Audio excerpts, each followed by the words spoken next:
నమస్తే welcome to YoYo TV. So ఏదైతే చూసుకుంటే ఇది group 2 aspirant, group 2, group 3 aspirants గత కొన్ని రోజులుగా వాళ్ళ ఎగ్జామ్ పోస్ట్పోన్ చేయాలి, పోస్టులు పెంచాలని కూడా ప్రభుత్వాన్ని కలుస్తున్న పరిస్థితి. సో ఇదైతే చూసుకుంటే ఈరోజు ప్రభుత్వం నుండి కొంతమంది అధికారులు ఏదైతే చూసుకుంటే అటు ఎంపీ చామల కిరణ్ కుమార్ రెడ్డి, ఎమ్మెల్సీ బల్మూరు వెంకటు, ఇంకోటి కాంగ్రెస్ సీనియర్ నాయకులు మన్వత్ రాయ్ గారు వీళ్ళందరినీ కలవడం కూడా జరిగింది. అయితే వీళ్ళ ఆస్పిరెంట్స్ గత కొన్ని రోజులుగా ఉద్యమాలు చేస్తున్న వాళ్ళందరూ కలిసి మరి వాళ్ళ ప్రాబ్లం ఏందో వాళ్ళకి చెప్పి దాని సొల్యూషన్ ఏమైందో అనేది ఒకసారి మాట్లాడదాం. మరి వాళ్ళైతే మనతో పాటు ఉన్నారు.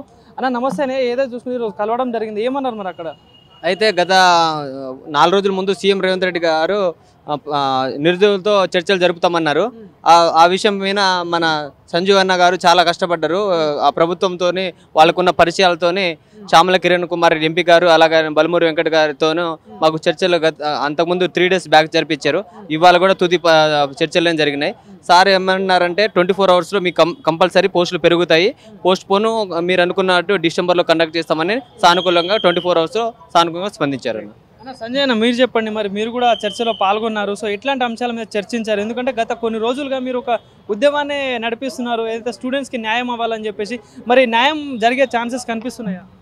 ఒకటి, నిరుద్యోగులు ఏమేమి డిమాండ్ చేశారో అందరికీ తెలుసు, సమాజం మొత్తం తెలుసు, ప్రభుత్వానికి కూడా తెలుసు. అందులో గ్రూప్ 1 1:100 ఒకటి ఉండే, మెగా డిఎస్సి 2 ఉండే. ప్రధానంగా గ్రూప్ 2 పెంచి వాయిదా వేయాలని ఉండే. ఇది అందరికీ తెలుసు. ఎందుకంటే గ్రూప్ 1 కొన్ని పోస్టులు పెంచినారు, వాళ్ళకి న్యాయం జరిగింది. డిఎస్సి కొన్ని పోస్టులు పెంచినారు, వాళ్ళకి న్యాయం జరిగింది. గ్రూప్ 2కు పోస్టులు పెంచలేదు. పైపెచ్చు గ్రూప్ 2 గ్రూప్ 3కి ఒకటే సిలబస్. గ్రూప్ 3 నవంబర్లో ఉంటుంది, గ్రూప్ 2 ఆగస్టు 7వ తారీఖు నుంచి స్టార్ట్ అవుతుంది. ఆగస్టు 7వ తారీఖు నుంచి గ్రూప్ 2 స్టార్ట్ అయినప్పుడు డిఎస్సి ఆగస్టు 5 వరకు కంప్లీట్ అవుతుంది exam. Last exam DSC August 5. ఒకటే రోజు గ్యాప్లో గ్రూప్ 2 రాష్ట్రాలు ఇబ్బంది పడతారు. సేమ్ సిలబస్ గ్రూప్ 3 నవంబర్లో రాష్ట్రాలు మళ్ళీ అదే రేపు ఆగస్టు 7 రాయాలంటే ఇబ్బంది పడతారు. ఇది చాలా సింపుల్ ఇష్యూ.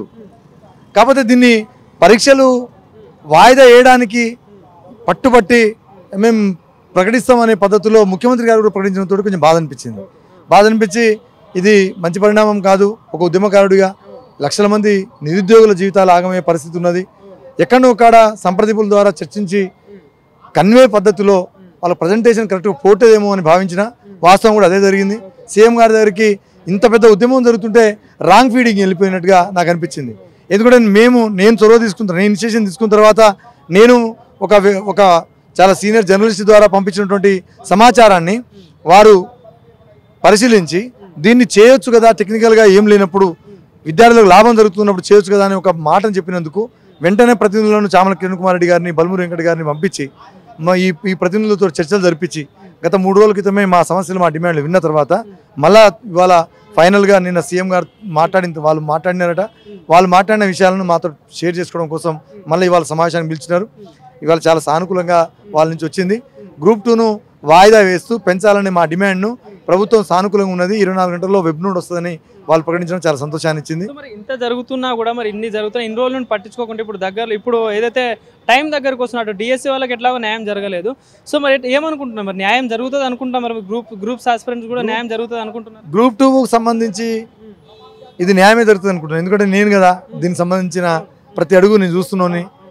ఎట్లా కదిలికి వచ్చింది? ఇప్పుడు సీఎం గారు మధ్యాహ్నం జేఎన్టీలో ఒక సమావేశంలో కరాఖండిగా చెప్పిన సీఎం గారు సాయంత్రానికి మేము పంపించినటువంటి ఒక సమాచారంతో వారు మళ్ళీ ఆలోచించి దీంట్లో జెన్యూన్ ఉందని భావించి వాళ్ళు ప్రతినిధులు పంపించారు. అసలు చర్చలకు పంపించిన వెంటనే సగం పరిష్కారం అవుతున్నట్టు.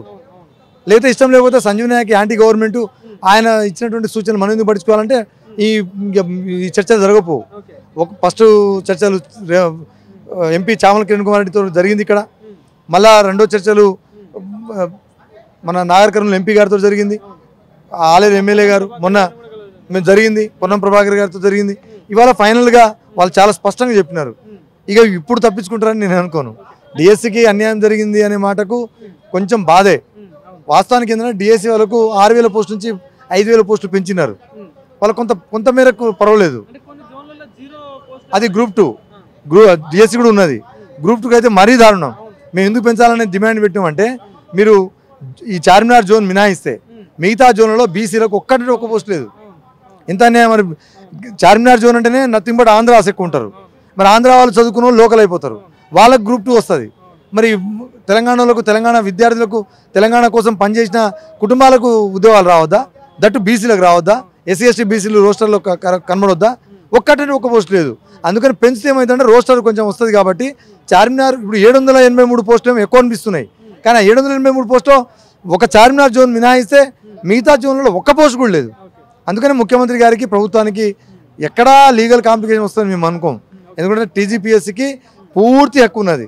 ఏదైతే పెంచాలన్నా వాయిదా వేయాలన్నా టీజీపీఎస్సీకి ఆ స్వేచ్ఛ ఉన్నది. కమిషన్ అది కోర్టులకు కూడా ఉన్నది, ఎవరికి ఉండదు. నిజంగా అన్యాయం జరిగితే ఉంటుంది. కాబట్టి పెంచడం తోటి బీసీలకు లాభం జరుగుతుంది, వాయిదా వేయడం తోటి ఈ గ్రూప్ 3, గ్రూప్ 2, గ్రూప్ 1 డిఎస్సీ వాళ్ళకు కూడా కొంత 90% లాభం జరుగుతుంది. కాబట్టి ఇంకోటి చూసుకుంటే దగ్గరలో లోకల్ బాడీ ఎలక్షన్స్ కూడా రాబోతున్నాయి. సో మరి ఏదైతే ఇప్పుడు ఇన్ని రోజులు చేస్తున్న పోరాటం ఇప్పుడు స్పందించడాన్ని ఎట్లా చూడొచ్చు? అంటే ఇప్పుడు వచ్చే ఎలక్షన్లో ఏమైనా మైనస్ అయితే పాయింట్లను స్పందించారనుకోవచ్చా? ఈ పాడుబడ్డ రాజకీయాలు చేపట్టి విద్యార్థులు నిజమైనటువంటి డిమాండ్ అడిగినా, మనస్ఫూర్తిగా అడిగినటువంటి డిమాండ్, ఆయన చేస్తా అన్న డిమాండ్, ఏదైతే ప్రభుత్వం వచ్చే ముందు ఏదైతే హామీ ఇచ్చిండో ఆ హామీని అడిగితే కూడా రాజకీయాల కంట కట్టి, ఎన్నికల కంట కట్టి ఆగమాగం చేస్తుంది. ఇది బాధాకరం.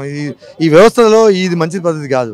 స్టూడెంట్స్కి ఏదైతే ఆస్పిరెంట్స్ అయితే గ్రూప్ ఆస్పిరెంట్స్కి ఎట్లాంటి ధైర్యం ఇవ్వబోదు? ఎందుకంటే మీరు చర్చలు అయితే జరిగాయిగా, వాళ్ళకి ఏం చెప్పదలుచుకున్నారు? మాకైతే కొంచెం సానుకూలంగా అనిపించింది. మేము నమ్ముతున్నాం వాయిదా పడుతుంది.